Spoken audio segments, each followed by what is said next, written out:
Pranams to one and all, my humble salutations to the Honorable Speaker, Sri Vishweshwara Hegde Kagade. Right now I am here, that is at the terrace, just before the central dome.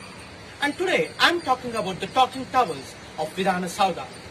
And as you know, the Vidhana Saudha is itself a temple of democracy. This was conceived by Kangal Hanumanthaiah. But there are certain interesting stories how this dome came up. So usually it was the final authority, the Kangal Hanumanthaiah himself was the final authority to redesign and to make the architectural embellishments. Likewise, and it was redesigned as and when the time demands. And thereby we see that we have in Vidhana Saudha, we have different domes.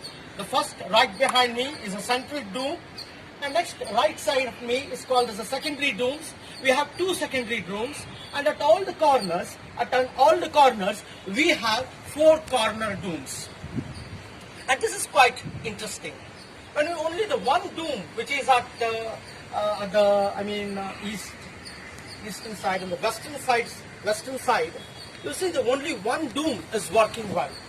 And the one dome is that it is particularly meant for the communication purpose. And apart from other domes, you see that the structure of the dome is 40 feet height and the domes are well decorated. But when it comes to the central dome especially, you see the architectural features of the central dome.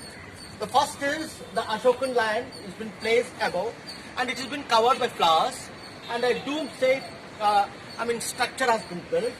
Then again Ashokan symbolic representation. Then we have what we call it as a vertically placed supporting structures supported by pillars, and the diameter of this central dome is 60 feet diameter, and this is being supported downside with 8 pillars, the Mysorean pillars. And after this, this was decided very calculatively in consultation with the engineers, but finally in 1955 this was finally decided. But before that, the height of the dome was 195 feet, and later on it was reduced to 175 feet, and from the ground level. But then, when Kangal Hanumanthaiah, when we talk about the challenges being faced, what exactly is that? The challenges being faced by Kangal Hanumanthaiah is that, the confidence of the legislature for his policies. The CM commands the confidence of the legislature for his policies, and he will have to initiate and implement them. The government that fixes the requirement and provides money to them, authentically it is to approve in legislature, and every time that goes before the legislature for increased expenditure, it has wholly sanctioned almost unanimously. That means to prove that the legislature sanction was there for this legislature since the start of the building. And as well as there was no diversion of funds, especially a lot of allegations were there that they were diversions of funds.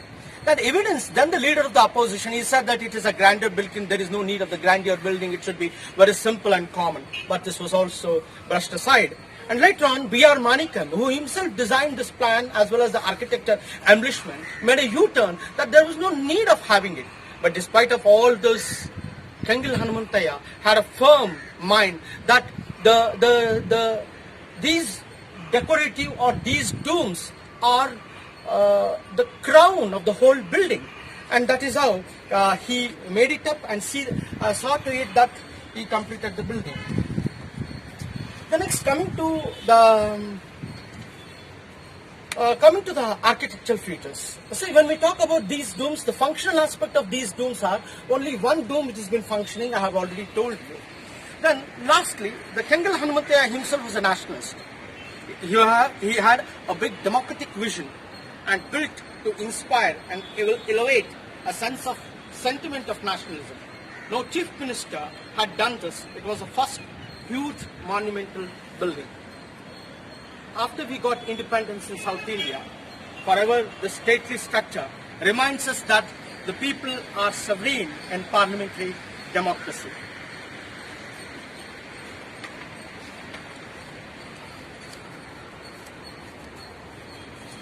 And above all, I just forgot to tell you, the above where we see, the lion capital, you see the 4 lion capitals are there.